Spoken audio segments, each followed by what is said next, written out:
And so now it's about, how do you look good on credit? How do you look good to other people? And this is about now being attractive, not physically, but mentally. And if you can get the mindset piece right, the money is, don't worry about the money. The worry about what you want. And I'm big on the whiteboard and the vision board. The how is none of your business. Building a successful real estate career requires you to adapt, pivot, and constantly master new skills.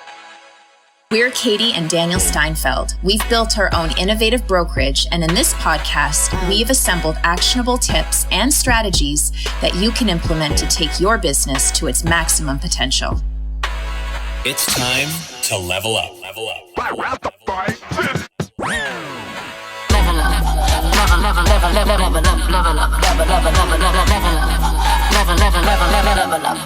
Level up. Welcome, everybody. Today we are joined by, yeah, that might make sense. Joined by Gary Hibbert. So Gary, we met, I guess, a couple years ago, something like that, and we got to chatting, and I just got to following everything that you're doing when from your podcast to all your investment companies and your work with our Neighbourhood Realty brokerage. So we are so thankful that you've joined us today, because I know a lot of people have a lot of interest in learning more about investing, helping their own clients, as well as maybe expanding their own real estate portfolios. So thanks for coming. And maybe if you want to give yourself a bit of an introduction before we get started. Yeah, sure. And listen, again, thank you very much for having me here. I love doing these podcasts. I love sharing what I've learned over the years. I always say, I think people who make a lot of mistakes should always do podcasts and webinars. And so I've made lots. So I got a few things that I could hopefully share with your listeners. But, I used to work in the corporate world, did that for about 15 years at TD Bank. And in 2008, I just kind of decided that, something wasn't right, and I just felt. I'll tell you this. The real story was, I was sitting by the water cooler, hanging out with a couple coworkers. I'm like, hey, how do we get out of here? How do we get out of this job and live a life of freedom? And the hard part is that when you're talking to people that are in the same situation as you, it's like asking crabs, say, hey, how do you get out of this bucket? But they don't know, because they're in the same bucket as you. And so then I started searching, and I found people that were where I wanted to be and started learning from them. And fast forward, we started our own real estate investment club, and we love working with real estate investors, and it's really kind of helped to change my life. But the real estate investing piece is more of the object, and I think you always got to be more focused on the why. Why are you doing what you're doing? And so it's really helped us, and we love to kind of give back and help others. So that kind of, in a quick way, it fast forwards you to today, where you're involved in a number of different things, as Katie was touching on. I mean, we're going to be talking about real estate investing, but you're not a one-trick pony, as they say, right? I mean, it might orbit around similar themes, but maybe we'll talk a bit about how that idea and how, joining a group and learning that it's something that supported your why became what you've got now. Like, what are the different pillars that you're focused on right now in the business that you do? So all the different moving pieces that we've got, like as of today.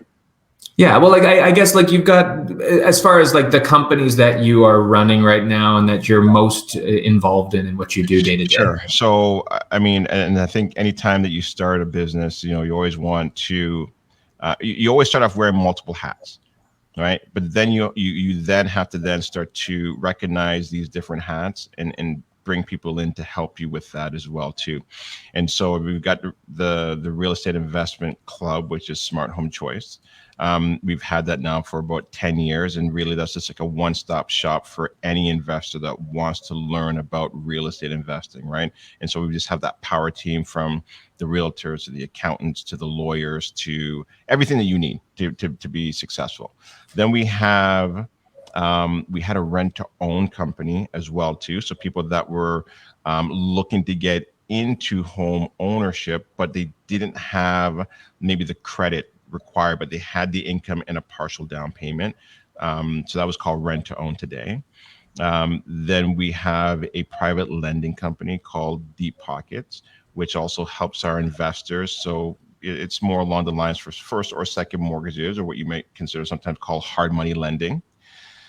Um, and then we also have a mentorship program me and my wife started late last year, and this is more for it's a 6-month program, more specifically geared for an individual who wants that hand holding, learning about goal setting, the different fundamentals in real estate investing, the difference between money and currency and how it works and what's happening in the market today and how to analyze it, taxes, organization, everything that we've learned over the course of I would say the last 10, 11 years. And as I say that, man, that's a lot of businesses we got going on. Yeah, seriously, you're busy. You got a few things on the go. What do I sleep? I know, seriously. Yeah. No, that's incredible, though. I know a lot of people, and we were talking in the Facebook group about just the challenges as realtors are facing, potentially working with investment clients, knowing how to direct people. That positive cash flow, especially when you're working in the GTA market, is something that I would think is kind of unheard of at this point. So, but maybe I'm wrong. I'm wondering, what would you recommend for somebody that's looking to start helping investors with their money? How would you direct them? Where would you start? Yeah. So if like for realtors and how do they help their clients? Yeah, Exactly. So there's a couple of different ways that they can do it, right? One, if their clients want to stay in the GTA, it is difficult. However, there are alternatives. It can be private lending, right? You could go to the actual seller, do a VTB potentially. And so long as the numbers work, that's all you do is just crunch the numbers. If they work, great, you got a deal. If they don't work, then you got to maybe start taking a look at secondary markets, out maybe in Durham, or out in Peterborough, or out in, but you also have to understand the fundamentals, like what's happening with infrastructure, what's happening with the vacancy rate, what's happening with the job growth, population.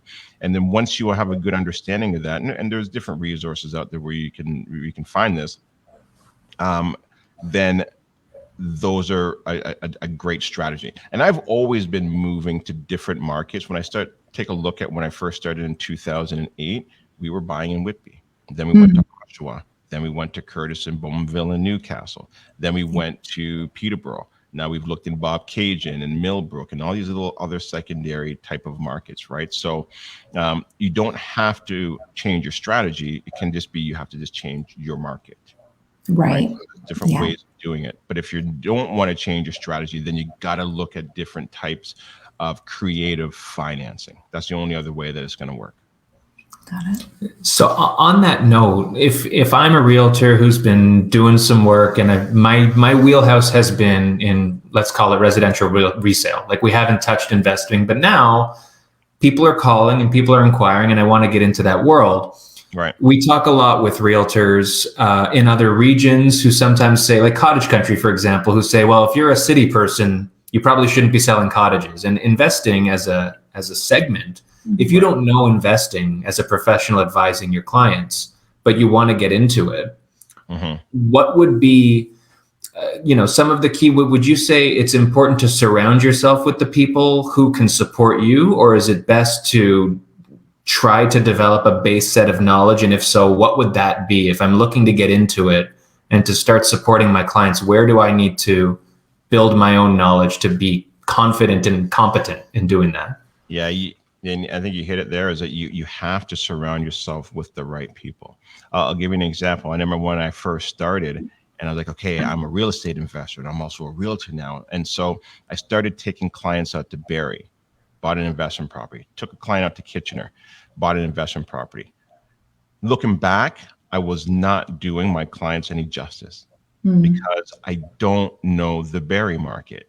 I don't know the neighborhoods. I don't know the rents. I don't understand I can look them up, but you could buy on the wrong street, right? Yeah. You could be close to, you may be in a neighborhood where there's a floodplain. that happens a lot, like out in Peterborough. And so if you're a realtor, you don't understand floodplains or where it is, and you say, okay, I'm going to buy this investment property, or my client's going to buy it, and now they want to convert it to a 2-unit. What if you can't put that secondary unit in there because it's on a floodplain, or you don't have the right height in the basement, or you don't have the right width in the driveway? There's a lot of moving pieces that you have to understand. Now, for us, again, we've been doing it for so long. Every municipality is going to be different. So you have to hang out with the local experts and or start joining webinars, seminars. I mean, there's a lot of that stuff going on right now, but you have to fully educate yourself before you can start taking your clients out. And if you can't, like for me, if I've got a client that comes to me and I know an expert out in Barrie, I'm sending them to that realtor out in Barrie, or I'm sending them to that realtor out in Hamilton, because that is not my market. Mm-hmm.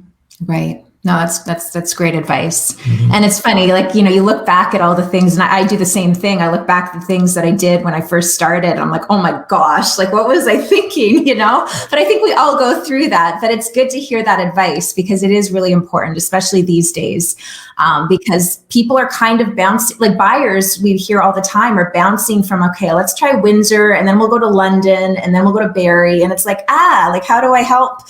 Like, as one agent, you kind of have to team up or something to get that. You do. And I get it. The beginning is tough, right? Because that first year, you're trying to get your clients, you don't want to give them away. I get it. But exactly. you also want to make sure that you're providing the best service to your clients, right? At least, you know what, you're getting 25% of it. Yeah. Right. Yeah. There's nothing wrong with that. And I think, you know, things will always come back. And as you grow, you'll realize that you're making the right decision. Yeah, absolutely. Now on that note, like with investors, do you find every case is different, but do you find that investors, it's almost like a drug for them? If they're doing it successfully, they want another one and another one and another one, and the goal is building the portfolio? Or are most of them casual, what you're seeing now, where it's somebody who just knows, I want something that's a, you know, an extra piece of equity or cash flow for me that I have, but that's it? You're seeing a combination of both, right? So I think a lot of people will get into real estate investing, and they want to buy at least one investment property, and then they start to grow their portfolio because it does become addictive. Mm-hmm. However, I've seen this as well too, where some investors now grow a portfolio of 100 to 200 or 300 doors. Now it is a lot, and it's like, how can you possibly get there? And I remember me and my wife, we were going into that direction. We had gotten up to around 19 properties, and I'm looking at my peers around me, and I'm like, okay, we got to buy an apartment, right? This is where we got to go. This is where everybody else is going. And then we had to take a step back, and I ended up talking to one of my early mentors, and he's like, why are you doing that? Mm. And then you take a step back, and you're like, yeah, why am I doing that? And so I think it's always important to understand your why, because we didn't need any more doors. We built our wealth. And so we took a step back, and then we actually started selling off some of our properties to free up our time to then say, what is it that I want to really do with my life? And then you start now really dreaming, and which is like, I love doing this. I love doing the podcast. I love doing the webinars. But more importantly, what we did was, and this goes back to a conversation I had when I was at TD before I became kind of disgusted with my life, was I can't wait till I'm 65 years old. It's like, oh my God, I want to wish away like 30, 35 years of my life just so I can retire. Right. And so then what we did was we built a business so that we could retire twice a year. And so in July and August, we shut the company down and we go to the cottage, we hang out. And obviously pre-COVID, we'd party up at the cottage, sea-doos, boats, drinking, shots, everything. And then by the end of August, we're like, I don't want to party anymore. Right. Yeah. And then we go back to work. And then we work our butts off from, September until end of November. And we're almost burnt out. And we're like, we're done. And then we go on another hiatus for 2 months. Now, there's a little bit of work that goes on there, but it's more like planning. But it's why wait till you're 65 to retire? Why not retire every year? Yeah, absolutely. I like that. That might be our new goal slogan. Yeah. Why not retire every year? Yeah. I like that. And here's the interesting thing as well too, is that our investors and our members, they all know this, and yet they continue to be members throughout the year, paying $50 a month to be a part of our group. And it's because we're showing them, yes, it can be done. And so we're trying to, live the life that we're preaching. Yeah. And do you find that's why most people come to you? Is that their why? They want to have a more fulfilling life, something that drives them every single day and excites them? Exactly. Yeah. I think it's about going on a journey together with that shared same vision and the same goals and the same ideas and learning from each other. Right.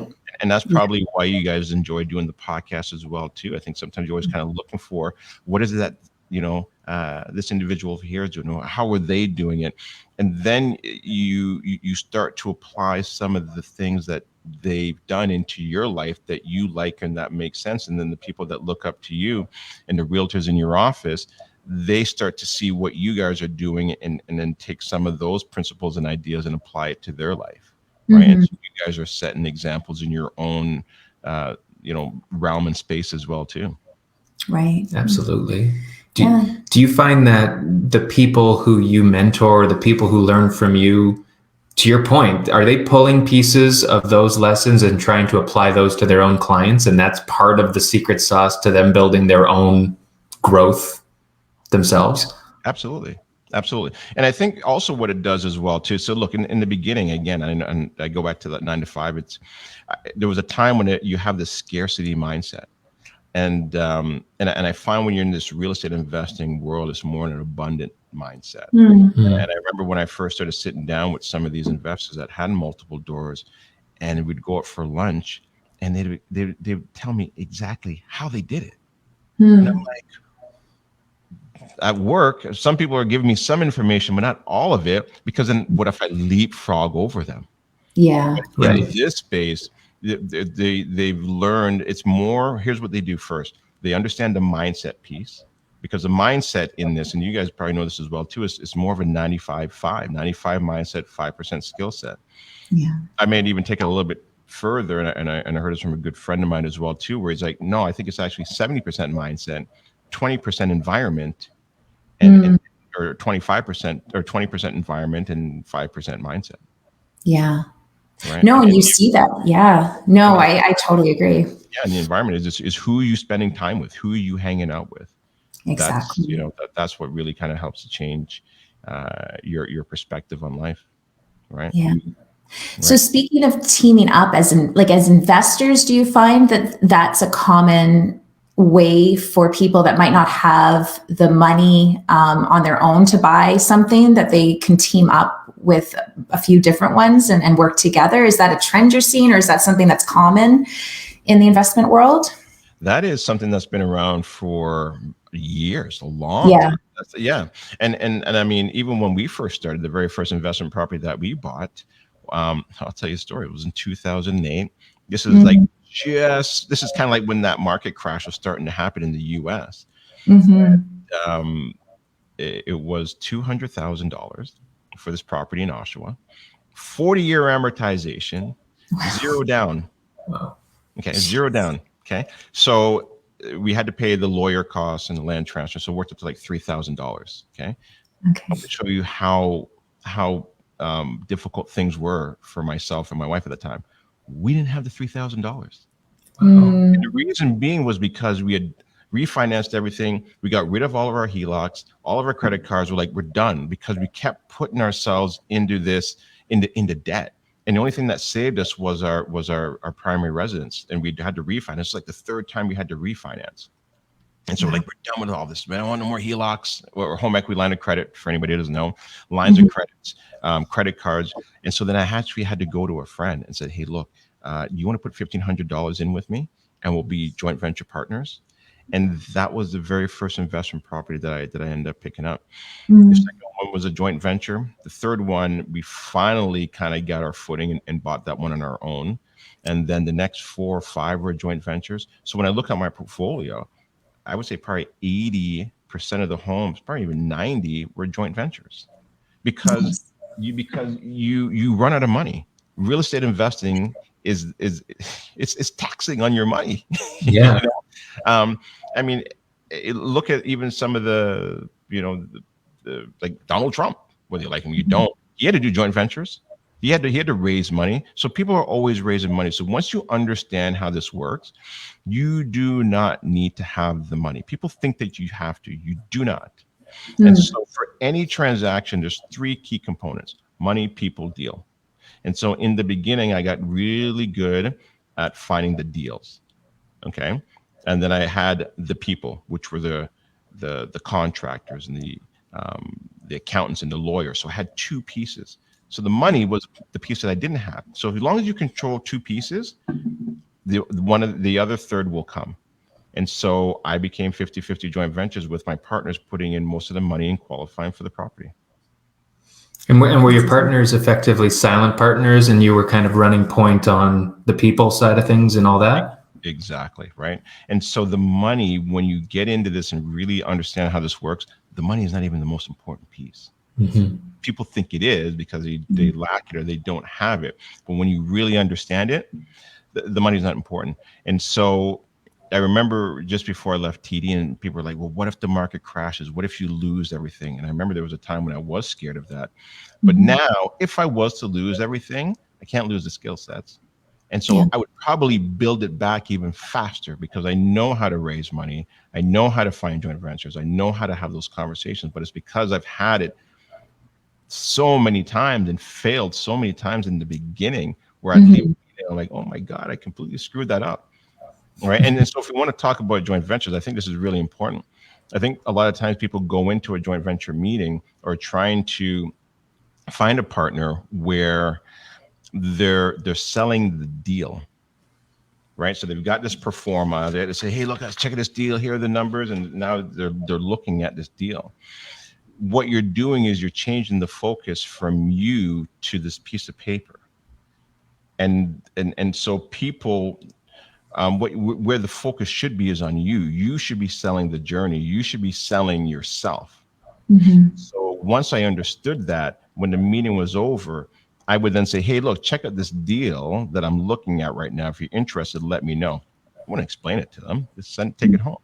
And so when they would get home, here's what ends up happening is that people rarely remember what you said. They remember how you made them feel. And so that now if you're painting this beautiful picture of where you're going and what you're doing, then they want to go on this journey with you. No, that's great advice. Yeah. Before I ask anything else, I do want to make sure everybody who's watching knows, jump in at any point in time with questions you've got for Gary, because we've talked a lot and we love to talk as much as possible, but we will give the floor over to anybody who's got questions. But in saying that, let's go back to asking questions. Yeah. Does it show? Do I get to see the questions too? Does it show up in the chat as well? Or? They come up. I don't know if you're able to see them. They're on the Facebook group. They're on, and you might not be able to see them. Do you see the comments coming through? Or private chat and comments, but that's fine. Okay. Yeah. Okay. We'll make sure to bring them up as soon as they come in. All right. So if I'm just looking at my notes here because I actually listened to your most recent podcast episode with Jared Hope. Ooh, that was a good one. That was it. Okay. What's that? Yeah, that was raw and uncut. That was awesome. There's a lot of F-bombs in there, which I love. There were. But guys, if you don't listen, it's Real Talk with Gary. He's on all the platforms. We shared it in the group, but I can share it again. But it was a great episode. I thought both of you had so much great advice. I wanted to know from that conversation, like I know he was talking about just how things have changed since he started, and obviously since you've seen over the years as well. Where do you see things going for investors in the next, let's say, 5 years? Because we know that Durham, Bowmanville, Peterborough is going bananas right now, right? So are we just going to keep going further out until we reach like Ottawa, or like and I know Ottawa is crazy, so it's kind of like that middle ground. But where do you see things going? And maybe not even in terms of market, but also in terms of like how people are going to be able to work together to actually invest in homes, if it's more pooling more money or whatever it is. Yeah. So I think for the next 5 years, I think you'll still be able to invest in the Durham, Peterborough surrounding areas, right? Okay. I don't think you need to go to Ottawa. No. And I know this because number one, there's still properties in Peterborough you can buy for, under 300,000. Are they nice? No, they're garbage. But if you have a vision, if you have the right team, you can transform it into something that works well. It's no different than downtown Oshawa.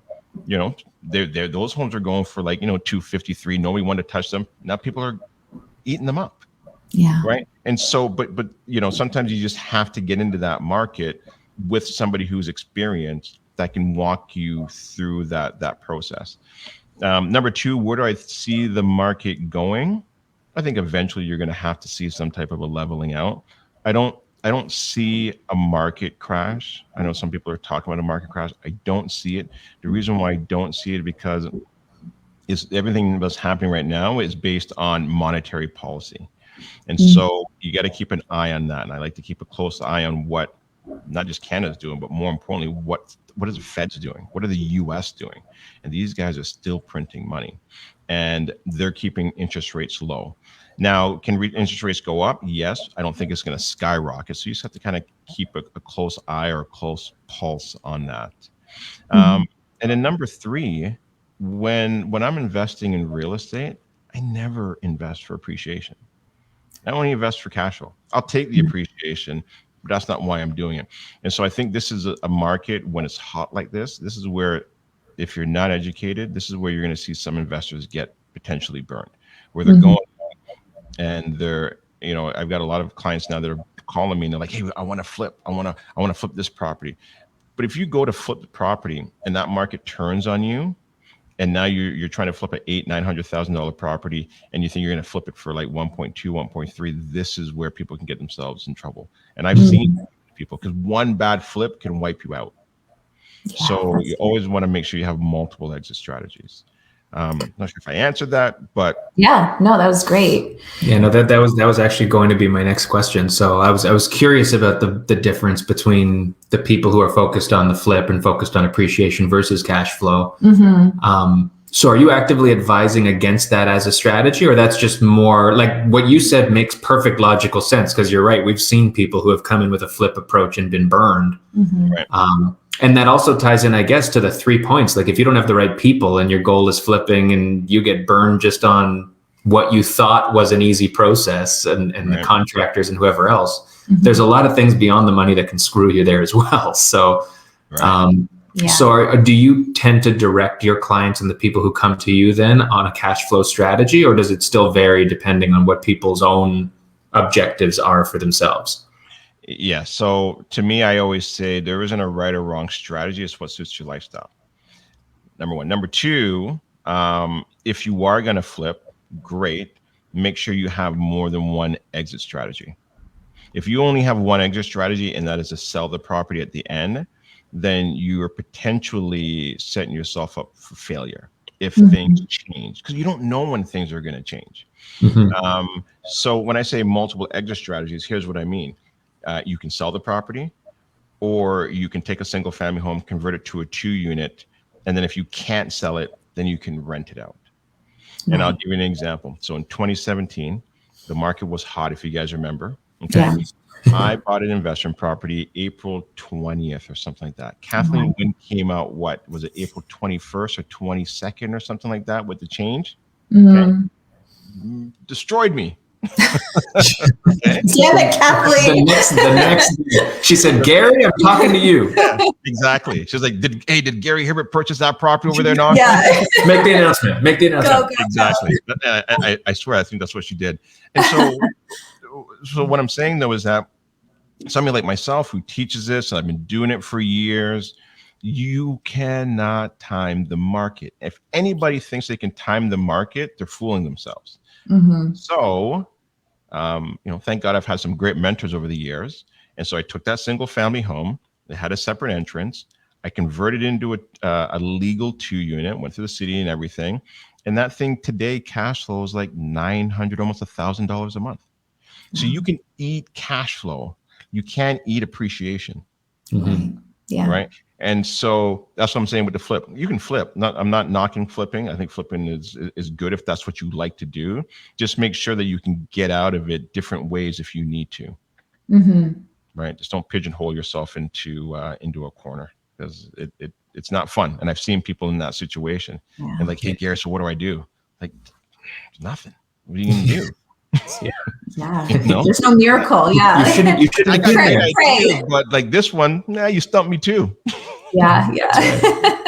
That's right. Hope is not a strategy, as they say. Yeah, exactly. And look, and here's a great analogy. You walk in the street 2:00 in the morning, like 2 a.m., and you see this rocking party happening. People jumping off the roof, they're drinking, they're just having a grand old time.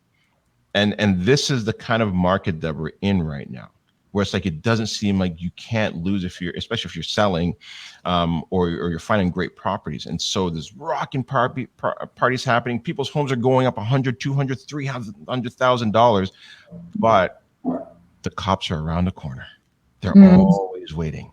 And so you don't know when they're going to come. Yeah. So just stick to the fundamentals. Stick to things that have worked years over years over years, that people ahead of me that have been doing, and I listen to them. And so anybody that's brand new, just find somebody that you enjoy listening to, and listen and taking their advice, right? Especially the ones that have gone through the mistakes, like that Jared Hope podcast I did, great advice in there, because he's been burned. Yeah. He's almost, he went down that bankruptcy road, right? So he knows, he's seen it. Mm-hmm. Right? Exactly. It's not fun. No. Yeah. So I didn't get the name because it's not showing up on the Navjot. Yeah. So he kind of answered it there in your last comment, but he's a year old in the country. I think he's missing a number there. He's a something-year-old. Oh, okay.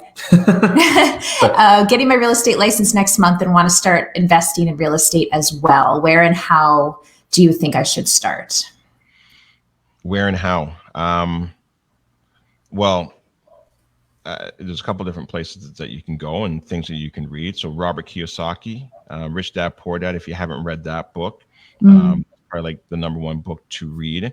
Number two, a really good friend of mine, unfortunately passed away last year, Stefan Arnio, Money, People, Deal.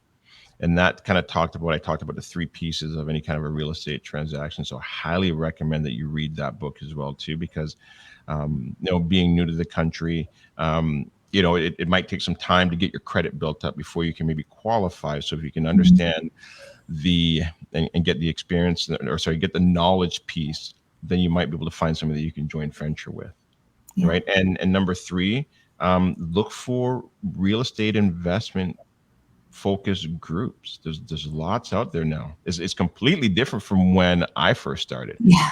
I had to drive to like Oakville and Mississauga and when I had my full-time job and get home at 1:00 in the morning and wake up at 5:30 and go to work. But I was so determined to get the education. And I was like, I can't believe like they're just giving this stuff away for like $20 or $30 or $50 a month. It's crazy. Yeah. And so sometimes you got to spend a bit of money on your education as well too when it comes to real estate investing. Don't be scared to, you see some of these groups out there, they're $40, $50. That's nothing. It's like $600 a year. Yeah. People spend $2,000 or $3,000 on their breaks. That's right. Exactly. On a postcard campaign. Yeah. But just put some money into yourself. And I'll tell you this, I've probably spent, I don't even know, $60,000, $70,000 on my education. Mm-hmm. I still have a coach today, even though I'm coaching as well too. And it's always good to have somebody to mentor you, to coach you, to teach you, to share ideas. And here's the one thing I'll tell you is that there isn't any one magic bullet. These coaches give you these golden nuggets along the way, and it's just consistency in doing it and always having somebody to hold you accountable. That's what the mentor and coach is there for. Absolutely. That's a great segue into two questions we just got. One, which we can answer really quickly, which we missed, which was Arnella asked, "Do you work with a realtor?" We might have neglected the fact that Gary is you do work with a realtor. I do. Yeah. I am a realtor. You are one. But so here's the thing too. I'll add to that because see, a lot of times people come to me and they don't even realize I'm a realtor. Because if you go on my Facebook page or my Instagram, like I don't really push it all that much. I do from time to time, but yes, I am a realtor. And Navjot actually followed up his question and asked, "What can he do to get a mentor just like you?" Hey. Well, flash your number across the screen right now. Call now. Call the next 30 minutes. Look, you can just reach out to me. Or, and again, look, if you don't resonate with me, that's fine as well too, because I know lots of other great coaches as well too. It just really kind of depends on what you're trying to do. Is it single family? Is it multifamily? And so the multifamily space is not my expertise. And so I know lots of people that are good at that. Single family, 2-unit conversions, garden suites, those are things that I can help you with as well too. That's awesome. And Jessica also has a great question. How do you know which groups are legit good info? Because you do see a lot of lots of ads for investing courses and all that kind of stuff. Seminars, $250,000 in the first year. Just so how do you know? Where do you go? How do you know? The best way to find out if they're legitimate is you want to find out that, number one, who's running the ship. Number two, do they actually have investment properties? Do they have the experience, or are they just teaching theoretical? Right? Are they saying you can retire from your job this year? And then that kind of goes to understanding SMART goals, right? Specific, measurable, attainable, relevant, time.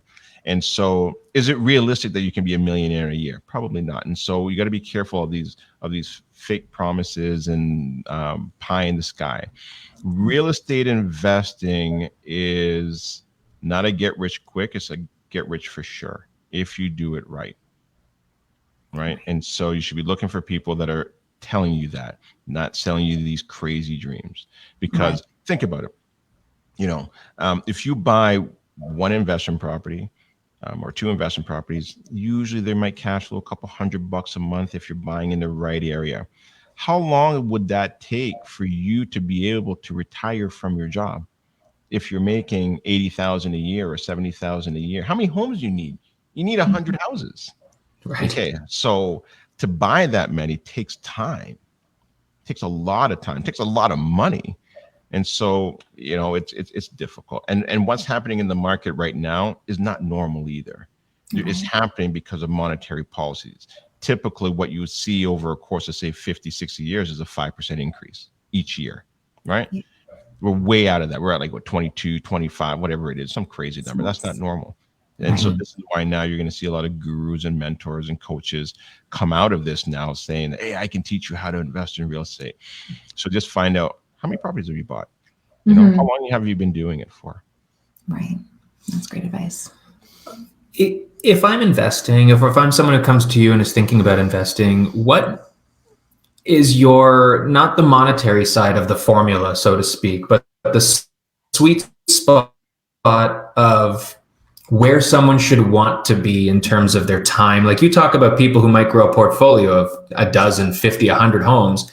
For people like that, they're not on the phone all day with all the people at all the properties. So as part of the system that everything runs on its own once you've got it in its sweet spot, and you just basically, for lack of a better word, collect a check at the end of every month, and that's it?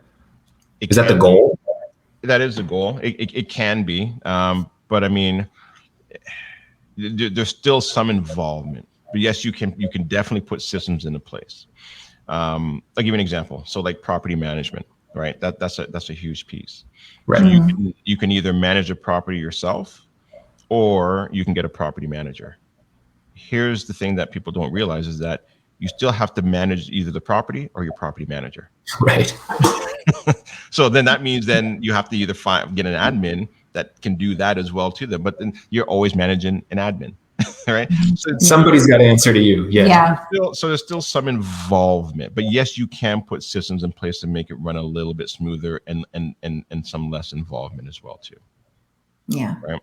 But yeah, you can definitely do it 100%. And so for me, a lot of the properties I do manage myself. I do have some property managers, but I've also been really good at being able to pick the right tenants for my properties as well too. And I'll give you an example. So if a tenant calls me and says, "Hey Gary," because people think that, oh well, if I get a property, I got to go and fix the leaky faucet, or I've got to go and no, you don't.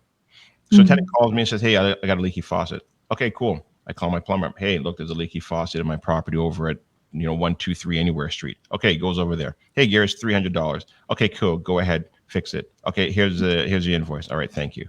So it's either I do that, or my property manager is going to call me and say, "Hey, Gary, there's a leaky faucet." Okay, cool. Go ahead, fix it. Okay, Gary, I'm still getting the same phone call. It's just originated from a different source. Yeah. And Right. you're paying two people instead of one. Yeah. Right. So I'm not the one going there and fixing any of these issues. I just have to make sure that I've got the right systems in place and the right team in place to be able to do what I need them to do for me. Yeah. Right. That's the hard part, is getting that set up. But once it's set up, it's easy. Yeah. All right. Next question is talking just about what are some ways to find good cash flow properties when it's highly competitive? And this is coming from Jessica. I know she works in like the Kingston area. So right now their market is insane with bidding wars, like we're seeing as well, So what's your recommendation Great there? question. Here's great advice. So when you're going out with your client to go just to look for an investment property? Yes. Yeah. Okay. Here's great advice. I'm actually going out today to go look at some investment properties in Peterborough. So I will take a look. I'll see what's out there. And then I always throw in one or two properties that have passed the offer date. Because sometimes people miss golden nuggets. All the golden nuggets don't always get taken. And so there's one right now, I shouldn't even say, but it's in Peterborough. Just get a piece of paper. Don't give it away. Yeah. But it's a great opportunity. And so now I'm going to go in there and we're going to grab this, guaranteed. Right. So always throw properties that have missed the offer date in there. Just look, even though it might look ugly, sometimes, and I'm sure you've seen this before, Katie and Daniel, you go into, like, you look at property like, you look at it again the next day, and then you finally like, there's nothing else. Let me go look at it. Like, oh my God, this is actually better than I thought. Yeah. Right. And because so sometimes the pictures don't do it justice. Yeah. So just look for properties that have been sitting in the market for a little while. Those are what you'd call your low hanging fruits, ones that people have just missed. And it happens all the time. It's true. Yeah, right? You're right. Look, I'm looking at my board right now. We picked up like 20 properties so far this year. They all cash flow. Yeah. So there's deals out there. You gotta start looking at properties that people are missing. Yeah. That's great advice. They're there. Yeah. Right? No, all the time. Yeah, we see it too. It's just, don't think about it that way. So It's great. Yeah. Next question. Do you want to? Sure. I'll read the next question. Sure. Read it. They're coming in fast and furious. I know. Good questions. I like these. This is good. Yeah. So, okay, we've got a question here. So this individual is coming from India, has a big network in India. How can a foreign investor invest in Canadian residential properties? Can they invest as an individual, or do they need to open a corporation here or use a corporation? You can invest as an individual. I don't think that in the beginning you need a corporation. You're going to go to some of these events and you're like, you need this corporation, this 3-tier corporation. I don't know if you've ever heard of it. We got a holding company and you got a property management company. You don't need all that, not in the beginning. And I'll tell you why, because every corporation you create is like another entity. And it's another entity that you also have to file taxes for. And to start up a corporation, you're looking at $2,000 to $3,000. Then you've got 3 of these things, and you got to file taxes for these things every single year. Yeah. And now all of a sudden, maybe you only have 1 property. You're going to do all that work for all that work for just 1 investment property. Yeah. No. So, however, I also want to say this as well too. I am not an accountant. So make sure you get some advice from a good accountant, and an accountant that also works with real estate investors as well too. And so when our portfolio was growing, my accountant said, you don't need a corporation. And then eventually he's like, okay, you need a corporation. And so I'm not an accountant. And so I want my accountant who understands what I'm doing to give me the advice on when it's time for me to create a corporation, not the other way around. I'm not going to go to my accountant and say, hey, I need you to do this, this, and this for me. I want my accountant to tell me what to do. So I can continue to be a realtor and a real estate investor, and my accountant can be an accountant, and my lawyer can be a lawyer. So I understand it at a high level, but I definitely don't understand what's happening all the time. I'm looking, I'm like, okay, I trust you. Let's do it. Go. Yeah. All right. No, that's great. Yeah. So somebody's asking single family or multi-unit residential. I guess that's just, what would you recommend? Again, no right or wrong strategies, just what suits your lifestyle. Mm-hmm. So it shouldn't take you more than about 4 months to kind of figure out a strategy that you like. And so you can do it by, again, attending webinars, seminars, Zoom calls, and see what you like. Take a look at the pros and the cons of each one. Single family, obviously in this market is a little bit more difficult, but you can find them. I mean, I found a single family last year in October. It cash flows like $300 or $400 a month. They're there. You just have to look and think a little bit outside the box. The 2 units, that's a great strategy. However, you got a family living upstairs and one downstairs, so you do get a little bit more turnover in that, and sometimes they don't agree with each other, but you're going to get more cash flow. What I like right now are the garden suites. Garden suites are great. You just have to check the municipality to see whether or not it can be done. Garden suite, they're called different things, garden suite or laneway or a nanny suite. And so essentially what you're doing is you're just building another unit or building in the backyard somewhere. And so that's great because now you can rent out that whole house for, depending on where you are, for a lot more. And then you can also rent out a brand new property that you just built for maybe 150, 175 for a good amount of money as well too. So those are great. So don't be scared to think a little bit outside the box. Right? Yeah. Now, given that there's a lot of people in this group that are in Toronto, the surrounding areas, what are your thoughts on pre-construction condos, or do you have an opinion on that as an investment? Right. So if you're going to do pre-construction condos, you got to run your numbers. And what can you rent that out for? And is it going to cash flow? Because if you don't, then that's called speculation. Yeah. And then that goes back to that story that I talked about, seeing that party that's happening at 2:00 in the morning and the cops potentially being around the corner. Because there's nothing worse than now all of a sudden it closes and you got to close on this thing and it's come down in price and you can't rent it out for more than your carrying costs. Yeah. Right. Now, I know there's people out there that say, hey, yeah, but you know what? If it's only a negative 100 or 200 a month cash flow, then that's okay.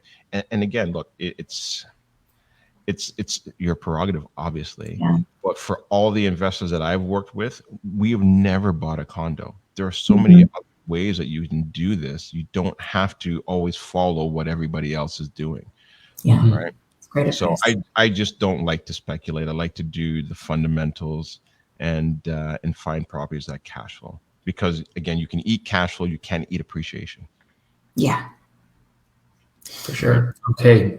There's 2 more questions here, and then get them all in right now because we're almost at the top of the hour here. So, but 2 more questions. The first one, very technical question, but straightforward. High cap, low growth, or low cap, high growth? Feedback. That's the whole question. So sorry, say again. So low cap, high growth, or high cap, low growth? I like high cap, low growth. And I guess that's more moving again to like your secondary markets, right? Because it and the other thing as well too in those secondary markets, right, is that yes, the growth is a little bit lower, but I like boring real estate. I like it because then you don't like what's happening right now is way too much excitement. I want it boring. I want it simple, and I'm doing it for cash flow, doing it for generational wealth, right? And when it's boring, then you don't have to be competing and paying maybe a little bit more for some of these properties that you're seeing in the market today. Right. So I've always been investing in those secondary markets. I love them. tenants are great, and they slowly come up.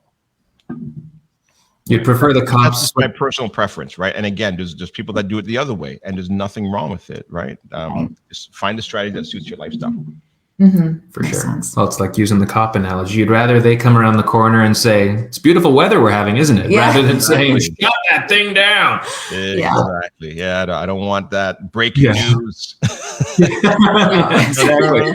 That hot new investment property. Exactly. So, okay, the last question we've got here, it opens with, "You make it seem so easy," but we're all gonna take that as a compliment here. That's thank you. That's a compliment. Yeah. How much do you usually put down, and how much money are you spending up front? So I guess that's sort of I guess down payment plus initial closing and maybe setup costs to get the place in order for. So how much am I putting down? So you got to put down 20%.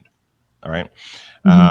Depending on the property. I mean, I picked up a turnkey single family in Peterborough for $330, rented out for $2,000 a month. So that was it, done. Now, how much did I put out of my pocket? I think I put closing costs, and then my investor put the down payment. So me personally, I put in, $5,000 or $6,000, whatever it was. And so my return on my investment is like, I don't even know. Like it's crazy when you think about it. Yeah. Like the depreciation, the mortgage pay down, the cash flow, when you got only $5,000 or $6,000 in it. Now, again, I make it sound easy. I do, but that took years of experience to get to that, right? And so now it's investors are coming to me and wanting to invest. But if you're doing this on your own, if you're doing a single family right now with the interest rates, I mean, if you can find something in the mid 300s, if you're in the right market, it should cash flow. Again, just run your numbers, grab a pro forma, put everything in, make sure you put your soft costs in. And so for something like that, you'd probably be looking at around, 70 to 80,000 out of pocket. Depending if it's in rough shape, you may have to put maybe, 10 or 20,000 to kind of clean it up. Yeah.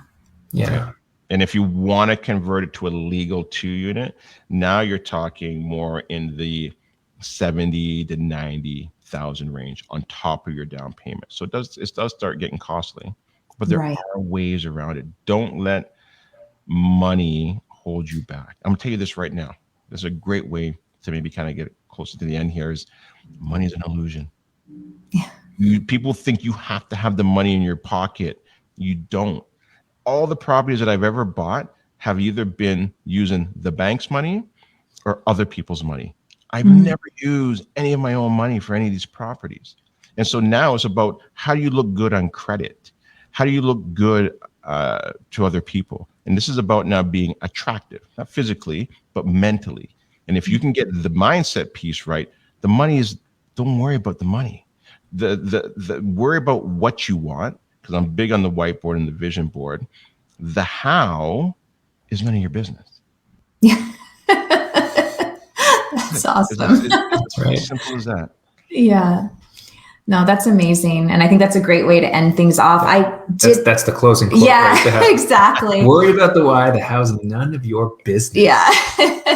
I did have one more thing to wrap it up. And I just wanted to, I think a lot of people get wrapped up in because now there's so much education out there. You can go on YouTube, you can take seminars, you could spend 5 years trying to figure out how to be that perfect investor, how to service your investor clients. Right. At what point or what recommendations do you have for people to just finally step out and get out there and start doing versus hiding behind the learning part? Because obviously the learning's important, but at some point you kind of have to make that shift. So do you have any recommendations there? And these are for the realtors, like how do they start? Yeah, exactly. So what I did, and when I really kind of got things going, was I remember I joined a group, and they then gave me a coach, and the coach then said, "Okay, so we need you to get approved." This is for buying an investment property, right? Mm-hmm. Right. And then I got approved, and so what I'm saying is you got to just start the motion, just one thing at a time. Don't even think about the investment property. Just start the process. Well, what's next? I gotta get approved. Okay, now you're approved. Okay, you're approved for X amount. Cool. I can start looking for properties that are 400,000. Then you start looking for properties that are 400,000. Then just go out there, look at a couple of them, come back home, run the numbers, go back out again, run the numbers. And you just have to you just got to go, just get into the habit of it. And then before you know it, you're like, hey, I found a property that works. And you put the offer in. It's not going to work if you just sit at your desk and run these numbers. You actually have to go out into the field, unfortunately. Yeah. And that's the best advice that I can tell you. Yeah. Right. Go out in the field, either if it's not even, I used to do it all by myself. Mm-hmm. I didn't even have a client, just pretending like, hey, let me check this property. Let me check this property out. Yeah. Right? And so now people look at it, and again, like, oh, you make it look so easy, but they don't see all the hours and the time and all the stuff that goes in behind it. Listen, when I first started my newsletter, I had like 4 people following me. Me, my 2 kids, and my wife. I was just blogging to them. Yeah. and now, I've got thousands of people that follow me on, on my newsletters, and, I've got social media now. And so it's just start. Yeah. And don't worry about what anybody thinks of you or what you're saying. Most people don't even care. Yeah. All right. They scroll through and they click a like. That's right. Moving on. That's right. Click. Absolutely. Right. So just start doing some stuff. Yeah. That's great. Perfect. Thank you so much for joining us today. It was so fun and we learned so much. How can people find you? Maybe talk a little bit about your podcast and just how to connect with you the best. Yeah. So one of the things that I'm really kind of enjoying a lot right now is a podcast. It's called Real Talk with Gary. So you can find me on iTunes, Spotify, iHeartRadio. I think there's like maybe 7-8 other different platforms to that. They can also reach out to me on my email, gary@smarthomechoice.ca, or they can also check out the website as well too, where they can kind of see any of the events that we have happening at smarthomechoice.ca. Perfect. Cool. And is that where they can also sign up for the newsletter if they want to? Yep. Awesome. Yeah. So they can join the newsletter that started off with 4 people. Awesome. And I have all the upcoming events that we have, and some of the new podcasts that are coming out as well too. Perfect. Okay. Well, unfortunately, I'm guessing at least a dozen people who are watching are already driving to Peterborough, and they're going to find that gold nugget before you do. Go. That's all good. It's all good. You know what? And I mean, even like for all the stuff that we're doing, people like I'm always like, man, I'm sharing all this information. And Chris quit like, Gary, you're telling them all of our spots where we're, investing. I'm like, yeah, because you know what? When you really take a look at it, for the investors, there's only 5%, I think, of the population in Canada that are even investing in real estate. Take a look at your own hand of how many people that you know that invest in real estate. It's not that big, but when you're in it, it seems like there's a lot. So again, there's always deals out there. You just got to just be creative, think outside the box. Mm-hmm. Yeah. So it's as simple as that. I know I'm making it sound easy, but it really is. Mm-hmm. Yeah. Right? Well, you break it down like that, and just going back to like, when you have a number in mind, like the 400,000 or whatever, I'm like, okay, that's achieved. That can be done. We can all do that. So let's start there. And as you said, work your way up from there. And that's really helpful advice. Yeah. Go on to Treb and just do a search for homes under 400,000. Yeah. It'll light up. Maybe not in Toronto. Yeah. Not Toronto, but it will light up. Mm-hmm. Yeah. Those properties. Yeah. And then we can compete. That's right. We'll compare notes in 6 months. Yeah, That's I'm looking at those ones as well too, right? So, but they're there. There's an abundance out there. Don't be scared. Don't think that there's no way I can get to the market. Right. Yeah. Perfect. Awesome. Well, thank you so much. We really appreciate your time. You're welcome. Thanks for having me.